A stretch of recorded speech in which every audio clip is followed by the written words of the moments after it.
Good morning. What's going on this morning at Prince George Community College? We are transforming live. I have two guests with me this morning, Renice and Anna. Good morning. Good morning. So I'm here. We are here to inform everyone about you all's lives and what you have going on right now today. Yes. So, Renice, Yes. you're an actress. I am. Yes, I am. What inspired you to become an actress?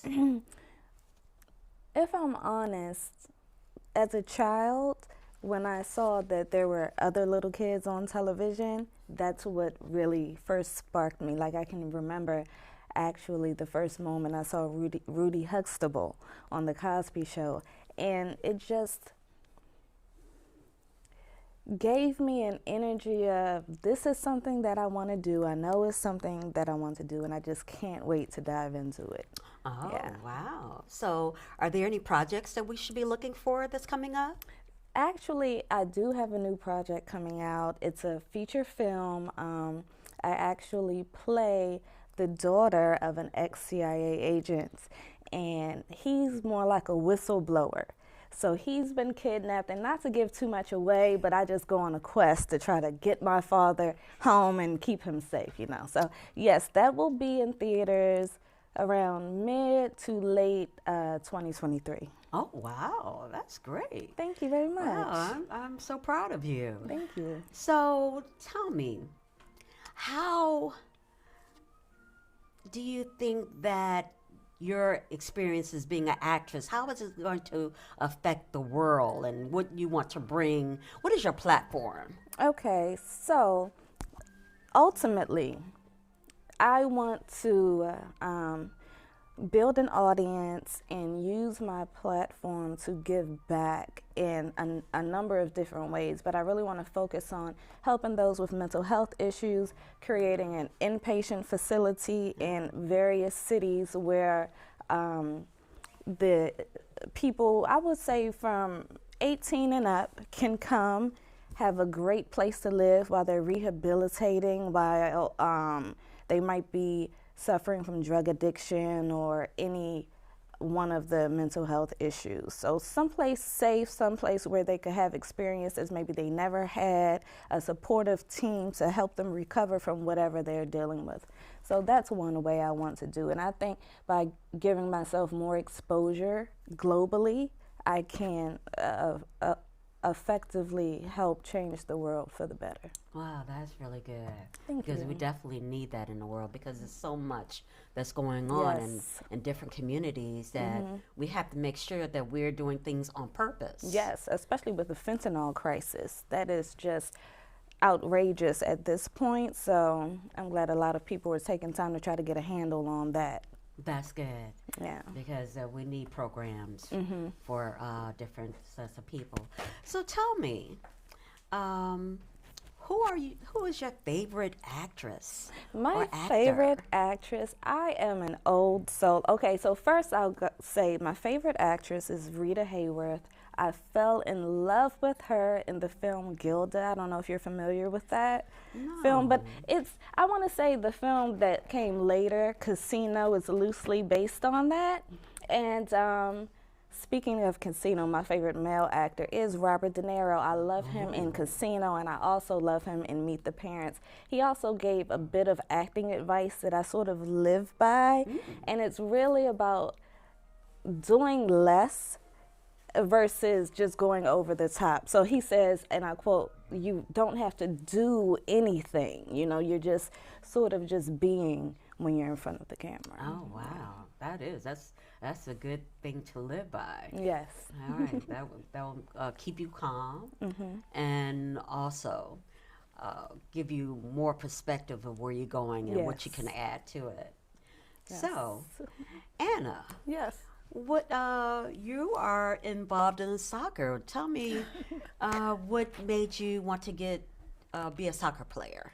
Oh man, what made me want to be a soccer player was my parents making me go to my first soccer practice when I was like 5, and I cried the whole way there. But here I am, still playing. So something worked, I guess. Right, that's good. So that made you, at first you thought it was like, nah, it's something I don't want to do. Yeah. But then after you got involved, like, yes, this Yeah. is something that I'm really interested in and I Yeah. want to do. And it's something I still do just recreationally, pick up soccer, stuff like that at this age. I don't play in college anymore, but yeah. Oh, okay, so you used to play in college. Yeah.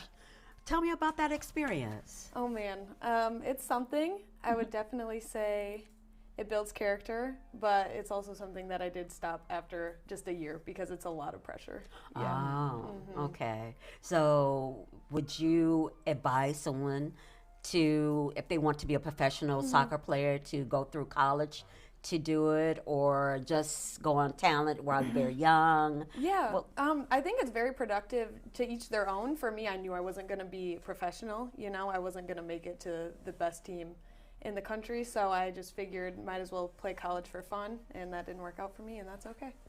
oh, okay. Okay, so by being a soccer player, also you get scholarships, correct? Yeah, yep. So that was Okay. definitely nice to have that scholarship for a year, but it wasn't worth it for me. Ah. Yeah. Well, It's a what- lot of mental drain. So, Oh, yeah, I can imagine. What about you, Lanice?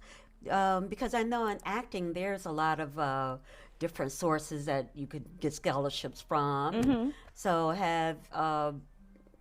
did you receive scholarships as you were going to school also?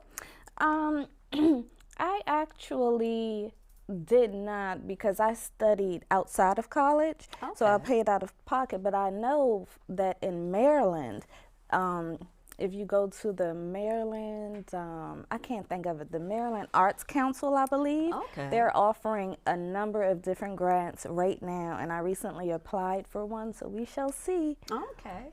Now, Anna, as we were talking, you said that you wouldn't mind being an actress also. Yeah, I think it would be fun. I will say I like my career currently, but I think, I don't know, someday in the future, even just to do it for fun, some improv or something, I think acting is fun, yeah. Yeah. Now, in the DMV, how do you think the film industry is for people who are inspiring to be actresses and actors? Do you think that it's profitable to stay here or to go to Atlanta or California? How do you feel about that? I feel that ultimately today it's still going to be more profitable to be in areas like Atlanta and LA and New York because those are the cities most of the projects are based out of. But now with self-tape auditions, you can audition from home for those same projects, and if they're offering travel and housing, then you're right there. You don't even have to leave your house. So that's something that I really loved throughout the pandemic. I was able to do a lot of auditions right from my home, and I think that changed the scheme of things That's good. for that industry. Yeah. That is good. Now, concerning about you, Anna, tell me a little bit more about soccer and the different team members like Martha and Renato. Okay. Yeah. I mean, growing up, it's always Messi versus Ronaldo, and you have to pick one. So growing up, I picked Messi. Big Messi fan. He's currently in the World Cup. And I'm hoping for his sake that he can get his first World Cup because he's about to retire. But Martha, yeah, she's one of the greatest for women, and so is Mia Hamm. And I mostly watch women's soccer, I will say. The men are fine, but, I like to support my women and fellow female players. Yeah, that's great. So, Anna, tell me, how did you become interested in foster care and working for the foster care industry? Yeah, that's to make a long story short, I decided to go to college to learn Spanish. And so with my Spanish, I work in transitional foster care. So all the kids that we help transition only speak Spanish. And so that's how I got into it. I was looking for a job to use my Spanish in, and that's how I use it. Okay. Now, how did being involved with children that's looking for a stable home. How did it change your perspective? Yeah, it changes your life, honestly, just to see those kids and to know them personally, not just to know there are kids in foster care, but to know them. Yeah, they've gone through a lot. They have a lot of baggage they come with, not in a bad way, but just to see how therapists need to help them work through it is very interesting. Yeah, because it just to be able to feel that you belong somewhere means a whole lot. Yeah. And and I pray that there's a lot of people that's working with you at that agency is showing them genuine love. Yeah. Yeah. Because we all definitely need that. Yes. Very important. Yeah. So I agree that showing love is one of the most important things in that field, and in the field you work in, you have to love what you do because you're really impacting people's lives every single day, especially small children. So yeah, I think that's absolutely amazing. Thank you.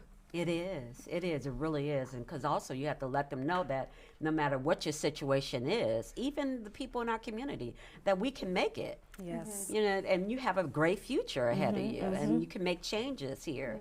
So it's really, really, really very important of spreading information to them, teaching them, because I know that they have to. I don't know how it actually works, but concerning their education, do they have teachers to come in to tutor them, or? Yeah, so I'm in transitional foster care, so it's just temporary, and we have our own school, so we have our own teachers that teach them before they go off to their new families, yeah.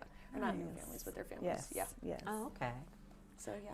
So are people responding to foster them, or even adoption? Yeah, honestly, we are struggling to find foster families, and it makes me a little bit sad just because there's so many kids who need temporary homes. But, you know, we work with what we can get and help as many kids as we can.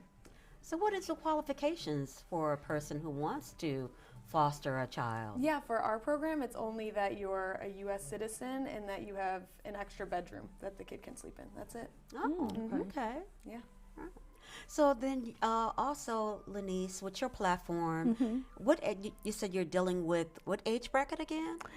Well, I'm speaking of a future endeavor, so it would be 18 and over. Okay. Adults that are struggling with maybe homelessness, drug addiction, mental health, and things like that. So I want to have an all-in-one place where they can come, sleep, eat, receive therapy and medications if they need that. Oh, that's a great goal.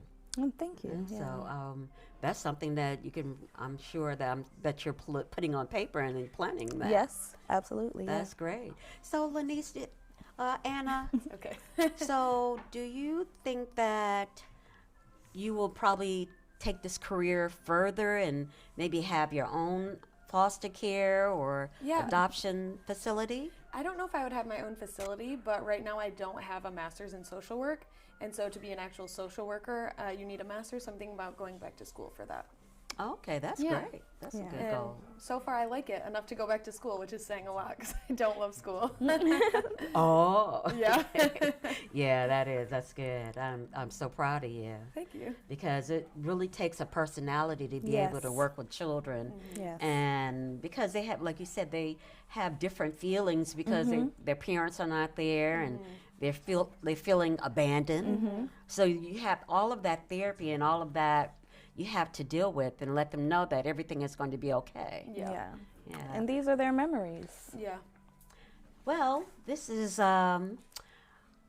what's going on in the morning at Prince George Community College. We're transforming lives. So we will have another section of our interviewing with different people that we would like to know what's going on in their lives. So thank you so much for you all coming in and spending this time with us. You're very welcome. Thank you. My pleasure.